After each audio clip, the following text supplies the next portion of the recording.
Well, thank you and good afternoon, everyone. And earlier today, the Saskatchewan Health Authority released the projections they have prepared and are using to plan for a potential surge of COVID-19 cases. And I want to take this opportunity to thank the Saskatchewan Health Authority for doing this work, very important work, and for what they are doing in preparing for what could potentially be a larger surge in hospitalizations here in Saskatchewan. At the same time, I am encouraged by the actual case numbers that we have seen in recent days. Today, there are 11 new cases and 15 new recoveries. So active cases are down 4 to 165. 38% of our total positive cases have now recovered. The physical distancing measures that we are taking together are working. And so far, our case numbers and our hospitalization numbers have remained relatively low and somewhat manageable. So while the SHA continues to plan for a surge in cases and hospitalizations, as they should be, we have an opportunity to ensure that those projections do not become a reality in Saskatchewan if we continue to take the right steps. One area where we have been doing well, but we can do even better, is in the area of testing and contact tracing. Canada has one of the highest testing rates in the world, and Saskatchewan has one of the highest testing rates in Canada. But we can always do better, and we will.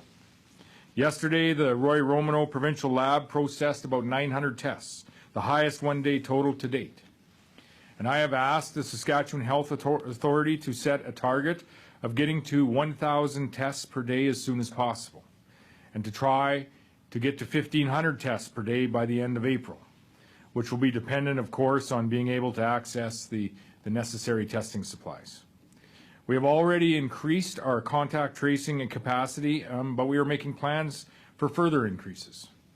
The Saskatchewan Health Authority, for example, is working with the University of Saskatchewan College of Medicine to bring medical students on board to enhance our contact tracing efforts.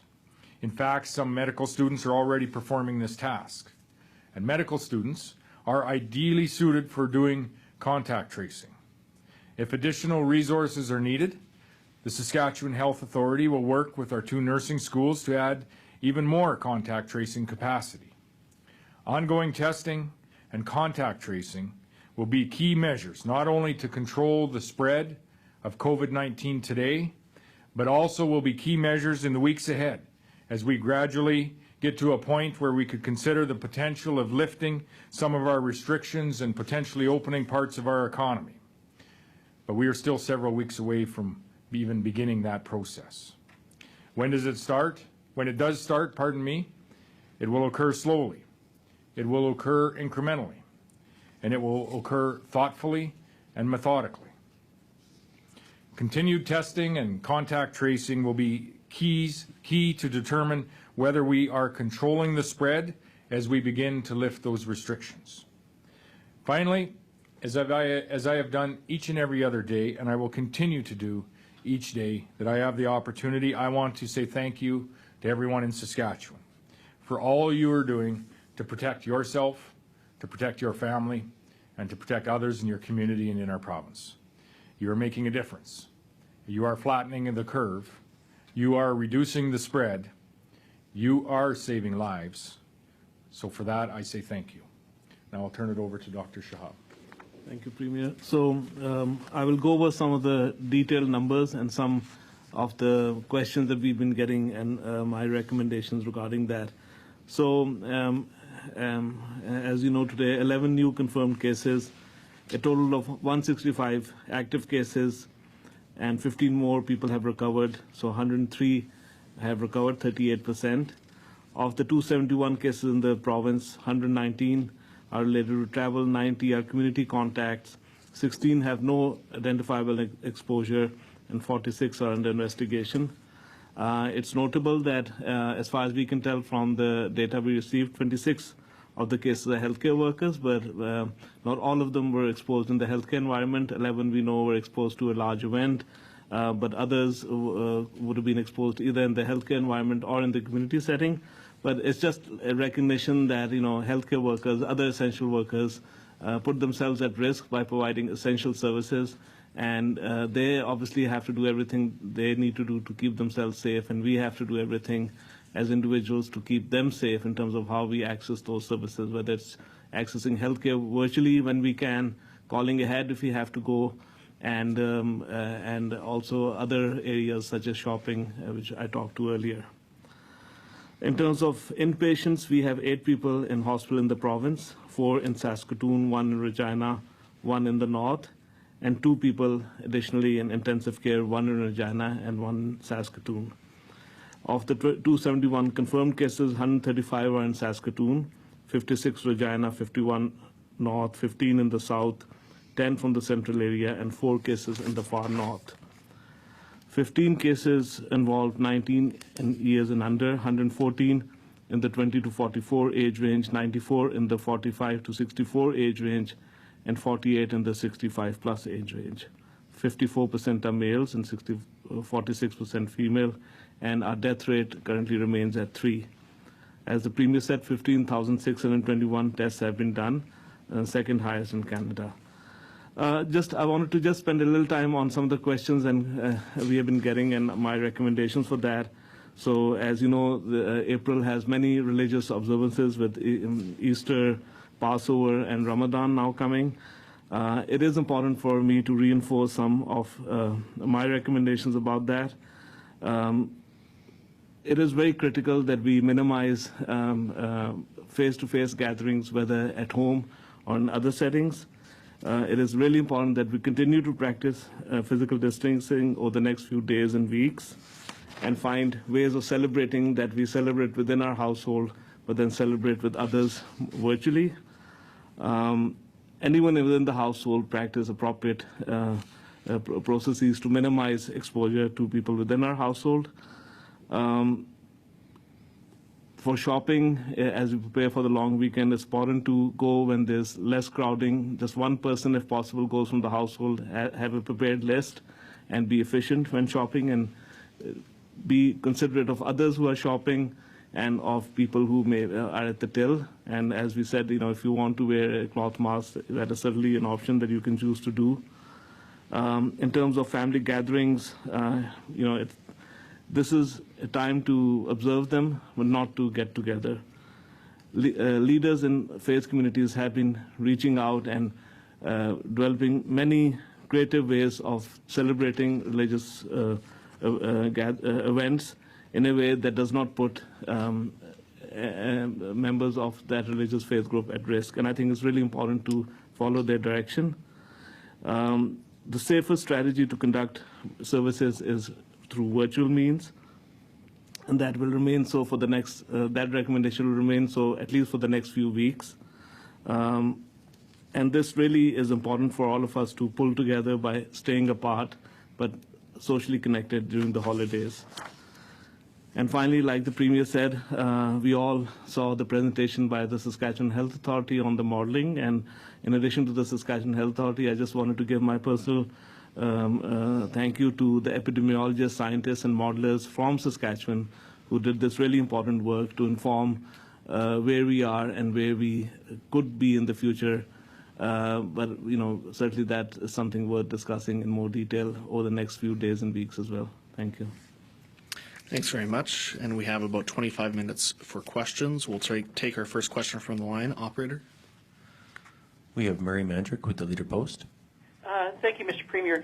Can you address the skepticism that some of the modeling is creating, particularly among those who insist that this is tactical and that it's going to delay the needed reopening of the economy? There's a lot of concern coming from business types, perhaps, people saying that they're very worried that this modeling is a bit of a scare tactic by using numbers that are would be far in excess of what's currently happening in Italy, that would far exceed the rate in Ontario right now. Mr. Premier, what do you have to say to those people who are really anxious to see the economy restart and are skeptical of the numbers in a way in which maybe it could be counterproductive in the long run? Well, I would say the strategy that the Saskatchewan Health Authority put forward here today with the modeling is a set of projections, not predictions, but projections, so that they can build our healthcare delivery model around these projections, so that we can prepare province-wide, and I think the people of this province expect us to prepare to deal with whatever is coming at us from a health delivery perspective. And this is important work that the Saskatchewan Health Authority has been doing. They're using these projections to ramp up, if you will, their healthcare delivery and from corner to corner in this province, and that is work that they should be doing, and that I think they've referred to as being the defensive strategy. The offensive strategy is likely what you're referring to, that has an impact on businesses here in the province, and that is the restrictions that we have put in place, the 10+ people in a public gathering, the businesses that are allowed to stay open, as well as some critical public services. And there isn't a day goes by that I don't think about the impact that has on our economy. There also isn't a day that goes by that I don't think about the impact that this is having on the health and the fact that it's saving lives here in the province of Saskatchewan. So we are very much aware and in conversations with people across this province on ensuring that we have the health delivery resources in place. We have the restrictions in place that are ensuring that COVID-19 does not spread throughout our communities. Everything we can to keep families safe, but we are also doing everything we can, and you'll see more on this tomorrow, to support businesses and to support families and to support family incomes across this province as we take the first steps in a Sask First resource and recovery plan. Do you have a follow-up, Murray? Yeah, Mr. Premier, why do you suppose there's as much skepticism or perhaps lack of understanding towards the modeling? I'm wondering if it's because we've been in such a prolonged fight over things like the potential impact of global warming or other issues like GMOs and such that people have an automatic resistance to information like this. Is there some thought as to what you can tell people about why they shouldn't be as resistant to projection numbers as they are right now? Well, the projections in this modeling are simply to ensure that we can plan for a healthcare delivery model here in the province that will address whatever we're going to be faced with in the weeks and months ahead. From the economic perspective, when we find ourselves on the backside of this curve, and I'm not certain when that will be, but when we do, you are already seeing a government that is engaging with the economic drivers in our province, and that is our export-based industries, to ensure that we will be able to build the Saskatchewan economy back to all that it has been and all that it can be. So we need to, we have said right from the beginning that our focus with dealing with the COVID-19 pandemic in Saskatchewan will be based on three main pillars. The first will be restrictions, which is part of our offensive strategy. The second will be providing resources both into our healthcare, our Saskatchewan Health Authority, so that they can deliver the services and be ready to deliver the services that we may have to. That's part of our defensive strategy. We're further going to be providing resources to our business community and to families so that they can financially survive this period of what is a low economic time, but ultimately be best poised to rebuild our economy and ultimately have an economic recovery here in the province. And we're focusing on all three of those items actively right now, and we'll continue to into the future. We'll take our next question from the floor. Steph? Mr. Premier, what will you need to see for you to begin to start lifting restrictions? What factors need to be in place? What specifics need to be there before you get the signal, okay, we are kind of safe to go ahead with this? Well, first of all, with respect to the health restrictions, there will be many conversations that happen between Dr. Shahab and myself, the Minister of Health, others in government and in the Ministry of Health and the Saskatchewan Health Authority with where we are, if you will, on the curve. And I don't know exactly where that is and where we will peak today. We'll also be looking across the nation as looking to a number of provinces that, quite frankly, are further along in the curve than we are here in Saskatchewan.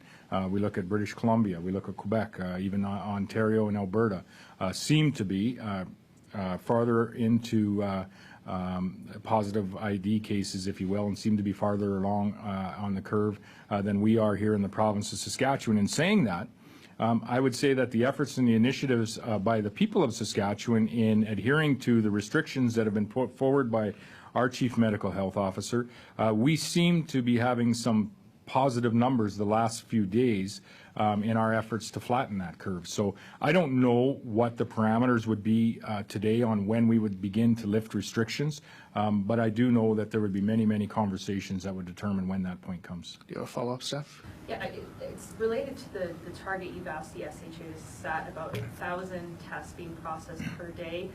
Do we currently have the resources in terms of testing kit supplies to be able to meet that demand? My understanding is that we do today, and they go hand in hand, your testing numbers with the contact tracing. So as we find our way through the next number of days to ensure that if we have a regional breakout, if you will, and I think Dr. Shahab had indicated we had 11 come from one point of contact here just recently, that we're able to isolate that and disallow that from spreading into the broader community. That comes from having the testing capacity and having the contact tracing in place. We want to ensure we are doing everything we can to increase that capacity to the highest level possible, not only so that we can hold back the rate of a spread of COVID-19, broad-based spread, if you will, throughout communities and throughout the province. But we will need that capacity in place when we are fortunate enough to get to a point where we would be able to remove restrictions and ensure that we are able to monitor what that infection rate is doing with the removal of restrictions. It would be you remove a restriction and you watch and identify for a number of days and likely a couple of weeks. If the numbers stabilize, then you would have a conversation about maybe removing a further restriction, or unfortunately, if the numbers happen to rise, you would then bring a restriction back into place. It would be about attempting to manage as best as you could the infection rate in the province. Do you have anything to add to that, Doctor? Yeah, no, I would agree with that and just say that even when some restrictions are removed, it'll still be a different way of going back to business. Like we already see in essential services, although the work is continuing, how people behave in the workplace is very different. And they still maintain that physical distancing. They still minimize, sharing food and doing all the things that we do in terms of socially at home or in the workplace. So I think even if we remove some restrictions, how people behave will still be a bit different for the next little while. That's a great point, and to some degree addresses Murray's question from earlier.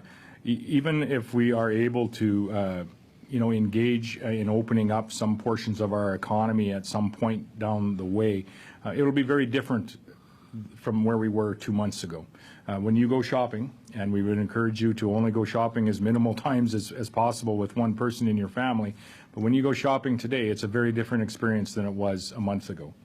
There is physical distancing that is being well respected in our grocery stores. There are plexiglass pieces up, separating the cashier, protecting the cashier from the customer, but also protecting the customer from the cashier. When we come home now, we wipe our groceries off with a Lysol wipe, which I did not do a couple of months ago. So things have changed. Even if we were able to at some point have the conversation about starting to remove some of our restrictions, it's understandable that there would be still many, many things that would be different from just a short while ago. And we'll take our next question from the phone line, operator. We have Alicia Bridges with CBC. Hi, I'm looking at the modelling released today, and slide 13 shows trajectories for cases and deaths based on intervention. And the graph, the bottom axis just says the word time with no actual timeline. And I mean, it seems that in order to come up with these models and to prepare, that you must have some sense of the time frame. Do you have any idea at all when the peak may happen? And if you do, why aren't you releasing it? I would say I do not, but it would be sometime. My estimation would be sometime after a number of other provinces in Canada. Dr. Shahab. So I think there's a couple of things that I think on a couple of slides where, for example, slide 7 and 8, where if you look at slide 7, our confirmed cases are still low and flat. So that's the reality. Slide 7 is showing the reality for Saskatchewan, and currently, in terms of total number of cases, And slide 8, I think, is important because that's showing our cases per capita. We know that our initial several dozen cases were mostly due to travel. But now that we have community transmission, those are the cases we need to watch. We no longer have mass gatherings. We no longer have travel. Those were contributing to most of the cases earlier. Now we have community transmission, in some cases due to doing essential work that you have to do, going shopping. And so we've been advising about how to further reduce that risk. But again, if you look at that, our rates are a bit higher in terms of rates per capita, but the curve is still flat. And on our website, you can see our cumulative cases, but our cases per day is still flat. So the modeling obviously gives us 3 projections. Scenario 1, which is quite significant. Scenario 2, which is kind of mid-range. Scenario 3, which is quite positive. And right now, actually, we want to be better than even scenario 3. And at this point, we seem to be better than scenario 3. But, as many speakers this morning, Dr. Susan Shaw and Scott Livingston and others said, we need to sustain that. And that needs a lot of commitment from us individually. It needs a lot of commitment from everyone who is providing essential services. And at some point, like the Premier said, some of that will have to be reviewed based on the evidence and feedback we're getting from testing and contact tracing, which will have to continue for several months. That where do you adjust? Where do you focus a bit more in terms of tightening up the transmission in a very specific way based on where the exposures are happening? And where can you cautiously relax some restrictions, but in a way that minimizes further transmission risk? So I think the modeling gives you some scenarios.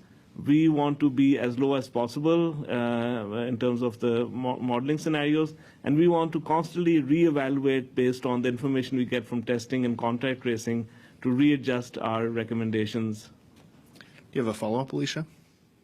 I do. I have a report here from the Canadian Medical Association Journal. It was released today, and this does include projections. A projected week of the outbreak peak for Saskatchewan, starting the ranges between around late May until it would be early July, mid-July. So I'm wondering, do you have that information? Are you aware of it? Do you agree with that range? And also, we were told this morning that you don't have the data to come up with that at this point. If you don't have the data, how are they able to do this? So maybe I can. So I have looked at, I'm aware of all those, many of those projections which are on publicly available websites that, for example, for the US and Canadian jurisdictions show projections based on data available today, aggregated from various sources, including Europe, which does show a peak towards May or June, July. And that's many Canadian provinces as well as some US jurisdictions. Our modeling group out of the University of Saskatchewan and working with the Saskatchewan Health Authority has proposed projections that are more contextualized to the Saskatchewan environment, that really focuses on inputting data that we have already with our 200 or so cases, but also inputting data from other Canadian provinces and other parts of the world, but modeling in some of our strengths, which are obviously our ability to practice social distancing very effectively, which is shown in the daily case counts, but also showing some of our strengths around testing and contact tracing. And of course, having said that, we, of course, have not had outbreaks in long-term care facilities. That obviously changes case numbers and hospitalizations very dramatically. So there's many things that we don't want to see as much as we can, but obviously if events unfold in a way that there's clusters that are significant either in long-term care facilities or in communities, obviously that would need a more focused approach in that setting, but that would also change our assumptions. But I just want to say that, our hope is that we can meet or exceed scenario 3 and stay the course in terms of flat curve, even if some of the restrictions in terms of social and work activities are relaxed over the summer. But obviously the health system needs to be prepared for a worse trajectory that in some of the projections in Canada are showing based on European, US experiences. So the health system has to be prepared for the worst case scenario. We have to do everything we can to be on course as we are today for the best case scenario, and we have to constantly course correct in terms of what we have to do in terms of our own personal behavior, what we can do in terms of recommendations or orders around further restrictions or their easement, and what, of course, needs to be done around testing and contact tracing. So, you know, it's a complex decision-making process, looking at what the modeling is suggesting and what our own data is showing us in real time. Thank you. We'll take our next question from the floor. Arthur? So just to kind of riff off of Murray's question, to kind of throw it over to Dr. Shahab. Again, there does seem to be a lot of disbelief about the wide gulf here between the worst case models and the current data that we're seeing. And the worst case models do take into account that we continue the current measures. So can you explain to people how they should process those figures? I mean, is this something where, as you look at the current data, I know you said you hope that it'll continue as it does, but as you look at the current data, are these scenarios realistic, you know, kind of given the current measures? So I think certainly if you look at the worst case scenario or the no intervention scenario, I think that was a reality if we had done nothing, you know, 4 to 6 weeks ago. If we had just continued business as usual, right now we could have really been in the upslope of a very bad situation where the health system is not prepared and we are seeing a very catastrophic situation. So obviously, you know, a lot of work was done, which included everyone in Saskatchewan, for the most part, really behaving very differently over the last, 4 weeks. That has already changed that trajectory, and I think this is a good example of showing the power of each individual changing the course of an illness at an individual but aggregate level. So that's what's transpired over the last 4 to 6 weeks.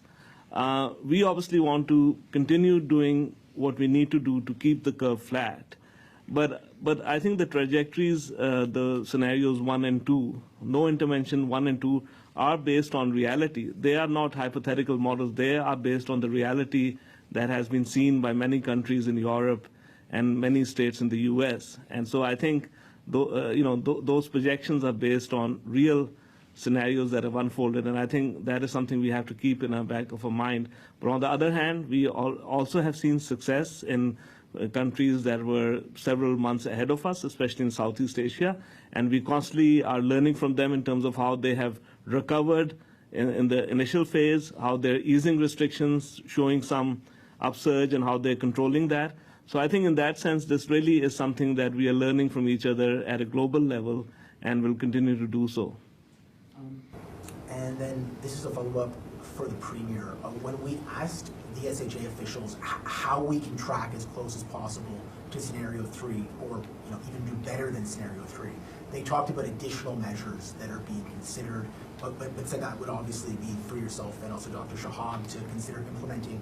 Can you describe now, having seen those potential cases, what additional restrictive measures you might be considering, and when they may or may not be implemented? We're not looking at additional measures immediately here right now with the numbers that we have. As we said, our numbers have been good for a few days here now, so we're not actively considering any additional measures. I would just say this is a little broader with respect, not to say that we wouldn't. And if we do have the potential of, for example, a community that would have a fairly significant outbreak in that community. And the question was asked here the other day is, why does Saskatoon have over double the numbers of Regina?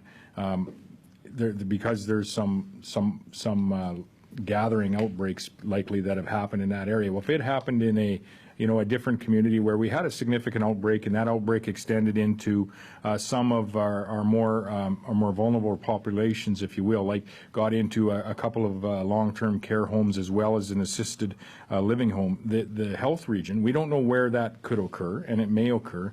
The health region, the health authority needs to be ready to address that wherever it may occur in the province, and that may be in this range. That's not to say that this may or may not occur province-wide, but it most certainly is quite possible to occur in regional areas of the province. We don't know where that is, so we need to be prepared province-wide for the modeling that is here, and the resources will be provided to the health authority to ensure that they can do just that.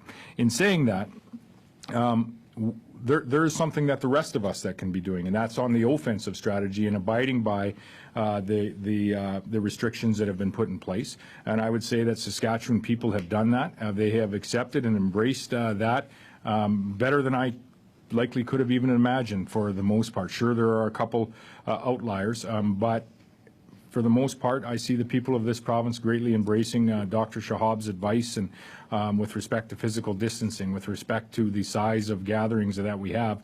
And I firmly am beginning to believe that is why we are seeing the numbers that we are seeing here today in not only our rates of new cases, but the rates of cases that are coming off on the backside. So we're happy with that. And we'll continue as long as those numbers are able to continue. We are not actively considering further restrictions, and at this point we're not actively considering removing any restrictions neither. We'll take our next question from the line. Operator. We have Lisa Schick with CJME. Hi, this question is for the Premier. I'm just looking for your reaction to this modeling. The SHA is planning for as many as 8,000 deaths in the province, so I'm just looking for what you think of that, your reaction to that. Well, it's quite alarming. You know, I was briefed on most of this modeling yesterday, the remainder of it this morning, and when you see, you know, let me begin this way. I wake up each and every morning waiting for the numbers to come in and just praying that there isn't a death today. That's what I do every morning. So to have a model come out that indicates that over the next period of time there could be over 8,000 of deaths, that for me personally is tremendously alarming, and it strengthens my resolve to ensure that we need to continue to deal with this in exactly the way we have been in this province. That being said, the modeling that is put in place is for us to build our healthcare delivery over the next however long, so that we would be able to handle numbers like this that may potentially come into our healthcare system, and for maybe not province-wide, but may come in certain areas, certain regions, certain communities, and we need to be ready in each and every one of those communities to deal with what's coming at us. I've said that from day one. In saying all of that, and I said earlier, we all can be doing something to improve on these modeling numbers, understanding these are not predictions, they are projections. They are not predictions. And we can continue to do what we are doing, and I firmly believe that we can greatly change these numbers. We can greatly reduce the number of not only deaths, but the number of people that are admitted to hospital, and ultimately the number of people that contract this disease, to the point that not only can our healthcare system manage it, but also to the point that we buy ourselves some degree of time so that there are treatments that may become available, there are testing testing opportunities that may become available, and ultimately potentially vaccines that would become available. This is very similar to how we just about a decade ago worked our way through the H1N1 situation in Canada. You have a follow-up, Lisa? Yes, I believe Premier Kenney predicted unemployment in Alberta could hit 25%. Do we have any numbers what unemployment is looking like in Saskatchewan right now, and how high it could get as the economy is kind of shut down? I don't have numbers, but I would say that it's pretty grim with respect to the temporary and permanent layoffs that we're seeing in all sorts of industries across this province, and that would be the second thing that I think about every morning, is the impact on the economy of what you know, these past few weeks and likely the next number of weeks are going to have on our economy, and how we are going to enter the recovery phase of the Saskatchewan economy. So in saying that, our economy in Saskatchewan I would say we should be very thankful for the diversity that we have. We are, like Alberta and like other provinces, most other provinces, reliant on our export wealth. The industries like the energy industry, the agriculture industry has been the backbone of our economy for decades and will continue to be. The manufacturing industry, the mining industry, increasingly the tech industry. These are all industries that are building wealth in our communities and allowing other businesses essentially to operate in serving that export-generated wealth. It's a very diverse economy. It's been a strong economy for many years now, and we look forward to working with our economic leaders here to rebuild that economy and to enter what we hope will be a very robust recovery when we get on the backside of this curve. And we'll take our next question from the line, operator. We have Dan Jones with NBC. Yeah, good afternoon, Dr. Shahab.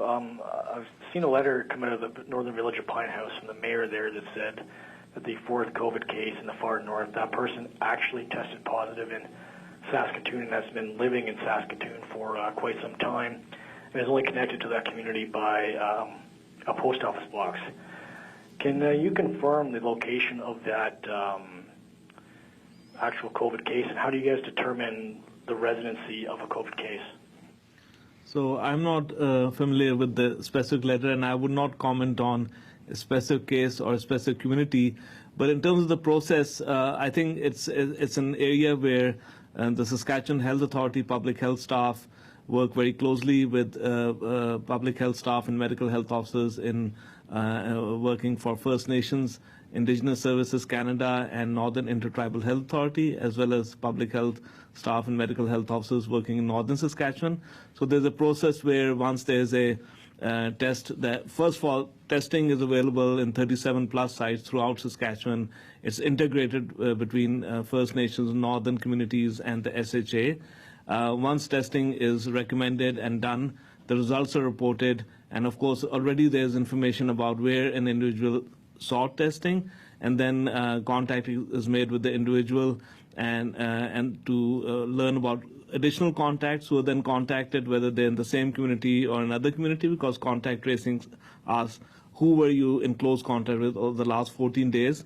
So that work, I'm very proud to say, is working seamlessly across jurisdictions throughout the province, and a lot of credit for that goes to the Saskatchewan Health Authority, to Dr. Krzyzanowski, and all the medical health officers and public health staff. So from working in a very seamless way, we don't have any interjurisdictional boundaries in Saskatchewan. We haven't had that for other communicable diseases and other crises, and we certainly don't have that for COVID. So in that sense, while we encourage minimizing unnecessary travel within communities, if there are contacts across jurisdictions, they are managed in a very seamless and timely way. Do you have a follow-up, Dan? I do, yes. But doctor, to say that there's actually a case of COVID-19 in Pine House when that case is actually in Saskatoon and has no connection other than a post office box to that community, that would raise fears in that community that they have that virus when they actually don't, which would then bring on fears and more restrictions and whatnot. Doesn't that raise transparency levels of what the SHA and what yourself are trying to do, and at least letting communities know whether they actually have COVID-19 in that community and what community members can expect to do in the event they actually have it in their community? Yeah, so, we've had this discussion before, and actually I had a very good session with Suma and Sarm yesterday as a webinar and a Q&A that's also, I think, going to be publicly posted, that actually talks a lot about these things. And I think what we have to remember is that if an individual is self-isolating at home and had contacts either socially or at the workplace that are all accounted for, knowing where that individual is or which community is of absolutely no value, because all the contacts are accounted for and followed up. And in that sense, the contact tracing is done. It's essential. People who need to know are made aware. If there's an outbreak where there's a need for public communication, that certainly is done. And that could include a certain community or a certain event or a certain setting. And that, of course, is done in a way that you obviously don't name the individual, but you say that there was transmission or risk of transmission if people who went at this event or were at this setting.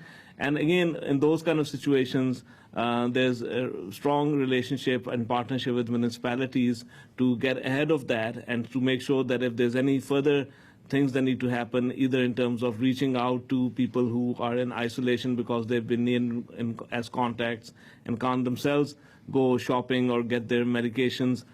The community and municipalities are involved in supporting people who need that care, but it's done in a way that you still respect the confidentiality of the case and, of course, all the contacts who are now in self-isolation. We've got time for a last question from the floor. Steph? Are you looking at asking members of the public to start wearing non-medical masks as a potential measure to kind of curb the spread as you look maybe down the road at kind of opening the economy and how that would work? Right. No, at this point in time, we're not, asking people of the public, if you will, wholesale to wear masks. However, if wearing a mask provides anyone with a sense of comfort, they should most certainly do so. We have not had discussions with respect to if we were to get to a point where we could start to lift some of the restrictions. For instance, at some point in time, there's some people in this province that are going to like a haircut. And it's going to be difficult to respect the 2-meter distancing rule and still provide people with a haircut. So that, may be an example at some point in time where Dr. Shahab may say we need to cut some of the people's hair in this province, but in doing so, maybe it's most relevant to wear a mask in that instance. We've had very light discussions about those types of instances, but wholesale wearing of the masks here in the province, we have not been discussing making that mandatory. However, in saying that, if there are cases, and Dr. Shahab may have more to add, where I'm wearing a mask, where you're having difficulty respecting the 2-meter separation, the social distancing or the physical distancing measures as a whole, you most certainly, if wearing a mask gives you a level of comfort, you should do so. Do you have a follow-up, Steph? Yeah. In terms of the restrictions, what one would you like to see or would consider a priority in lifting when you think about the kind of economic impact some of these restrictions are having? What would kind of be the one that you would like to kind of tackle first? I don't know which one exactly we would look at lifting if we were able to get there, but I would say this. I would hope it would be one that would have an absolute minimal, if any, impact on the numbers that are being reported and spread, and a maximum impact on opening up our opportunities for economic growth in this province. There are no illusions. I have no illusions that what we are doing isn't working. It is working, and it's saving lives, and that is paramount. B, I understand that it has an impact on our economy, and you are going to see the first steps of this government understanding that there needs to be resources and supports put in place to preserve businesses, to preserve jobs, and preserve our opportunity for fulsome recovery when we get on the backside of this curve tomorrow. Thanks very much, everyone. That's all the time we have for today.